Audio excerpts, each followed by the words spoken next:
Ang pag-uusapan po natin ngayon, abay, itong si Auntie Claire, palibasa, ang lakas-lakas ng bunganga. Ang sinabi hindi raw sila tututol sa kahit anong arrangement sa interim release ni Tatay Digong. Abay, maya-maya, binabawi ang tanong, o pwede ba niyang bawiin yun matapos niyang sabihin na wala namang pakialam ang Marcos administration sa kahit anong interim release ni Tatay Digong na isang pagpapayag. No? At talaga namang tama po, umayag sila sa terms and conditions ng interim release. O pwede ba natanggihin niya yon? Well, Auntie Claire, ikaw naman, nag-aral ka rin na international law. Sa batas ng state responsibility, ang isang estado ay magiging responsable kapag siya lumabag sa international law, kapag siya gumalaw sa isang authorized agent. Sino-sino ba yung mga authorized agent na yan? Una-una yung mga organs. Ibig sabihin, ehekutibo, legislative, at saka judicial.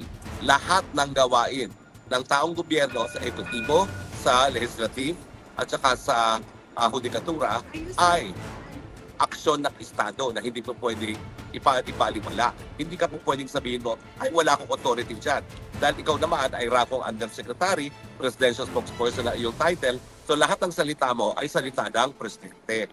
Alam nyo, nung ako yung spokesperson, ang mahirap, pumayag naman ako kay Tatay Digong na maging spokesperson, so lahat ng sinasabi ko, lahat ng lumalabas sa bibig ko, ay mga palaisipan ni Tatay Digong. Pero maraming issue na hindi kami nagsasang-ayon, no? Sa death penalty, ako'y bumoto against it. Ako'y miyembro ng Kongreso. Sa lowering of age of criminal responsibility, ako'y bumoto laban dyan. Nung ako'y miyembro ng Kongreso. Pero nung ako'y tagapagsalita, syempre, ang sasabihin ko, ang presidente ay pabor sa death penalty, pabor sa lowering of age of criminal responsibility dahil nawala na yung personalidad ko nung ako'y tumanggap ng trabaho bilang spokesperson. So, Auntie Claire, mag-ingat ka.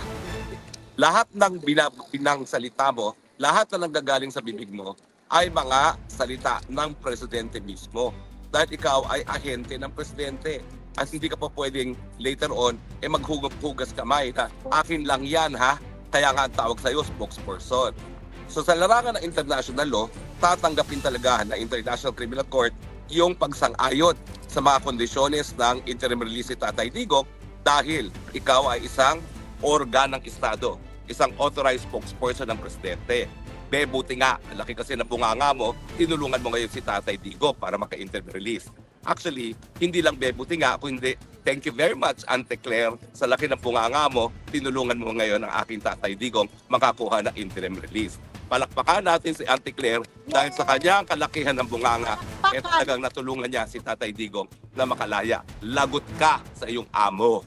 Okay?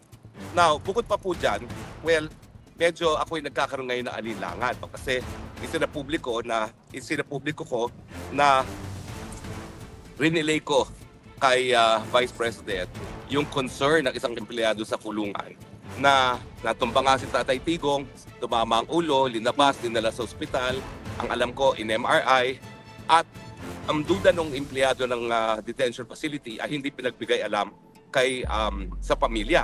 At dahil nga dito sa latest statement ni VP Sara, mukhang hindi talaga nila alam. Well, alam nyo naman ako kasi, noong sinabi sa akin yan, mga Agosto yan. Ako naman ang sabi, i-relay lang. Ako naman masunure, rinelay ko lang. Kinalimutan ko na. Kasi it's an health issue. Alam nyo naman ang health issue, talagang covered by privacy yan. No? Pero ngayon, nag-aalala ako kasi madaling matrace kung sino yung source. Pero ngayon, hahanap na ako ng abogado para dun sa source. Dahil kapag siya ay pag-iinitan ng ICC, pwede naman depensahan yan.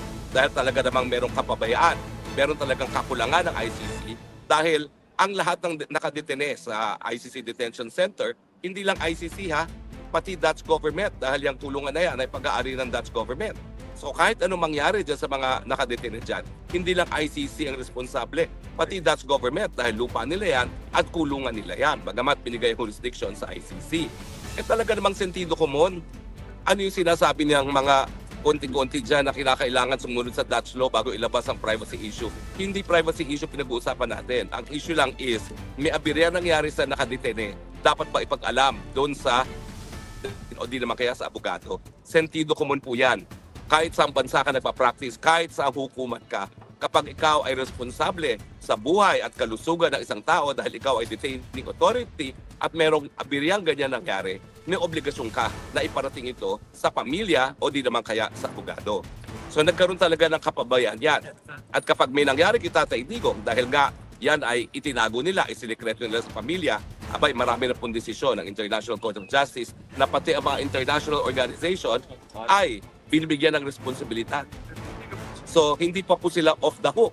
Magdasal sila na walang seryosong mangyayari kay Tatay Digong dahil doon sa mga nangyari sa kanya na hindi ipinagbigay alam sa kanyang mga pamilya. Dahil po pwede silang habulin para sa danyos kung may mangyari kay Tatay Digong. Pero siyempre, secondary na yan. Ang gusto natin ay manatiling in good health si Tatay Digong at makauwi siya in good health and alive and kicking. So, marami rin nagtatanong sa akin, ano ba, kailan ba yung interim release na yan? Kulang po kayo ha, napakadaming fake news. Dami kasing mga pabida-bida rito sa Dahig. Ako po, hindi ako nag-aanunsyo hanggang hindi lumalabas sa webpage mismo ng ICC. Hindi na hubaling ma-scoop. Basta ako, yan po yung patakaran ko nung ako yung spokesperson. Habang walang nakasulat, hindi po pwedeng i-anunsyo. So, antay lang po tayo, i-anunsyo naman po yan na hukuman. Kasi ganyan po ang polisiya na hukuman. Pero silang absolute transparency. Bagamat kapag sila nagre-release ng mga orders, merong mga redacted, yung mga bina-blackout. Kasi nga, mga sensitibong mga impormasyon. Pero siguro dito, ipa-blackout lang nila yung kadahilanan. Yung kung ano talaga yung sakit ni Tatay Digong dahil yan naman po ay covered ng right to privacy. Naalala ko po tuloy yung aking kaso ng misis ko, no? Na hindi umattend dun sa Busit na Huwad Committee dahil nga meron siyang sakit at ang gusto ng mga congressman na yan ay isa publiko mga sakit ng misis ko. Hindi po. Talagang dapat i-redact po kung ano yung sakit ni Tatay Digong kung meron man dahil yan ay covered by the right to privacy, no? May decision nga po yung UK House of Lords, no? Yung isang supermodel na si Naomi Campbell. O pwede bang pigilan ng isang pahayagan na i-publish yung kanyang larawan lumalabas sa isang drug rehab? At ang sabi ng UK House of Lords na ngayon po ay tinatanggap sa larangan ng karapatang pantao, basta estado ng kalusugan, covered ng privacy yan, hindi ang covered ng right to information. Ganun din po si Tatay Digong. Kung si Tatay Digong dahil hindi na siya presidente, ay ayaw isa publiko kung anong kanyang medical condition, wala tayong magagawa. Now, si Marcos Jr. may probisyon sa ating saligang batas kapag ikaw ay nakaupong presidente at meron kang seryosong health issue, kinakailangan ipagbigay alam sa publiko at sa mga liderato, lalo na yun sa mga susunod na pwede mag-take over. So may pagkakaiba po kapag nakaupo pa ang presidente at hindi na nakaupo ang presidente. Ang nakaupong presidente ay walang right to privacy, even on issues of health. Kaya nga, nananawagan tayo kay Marcos Jr. Marcos Jr., ang pagiging addict, major health issue yan. May karapatan kami. Kaya magpa-hair follicle test ka na.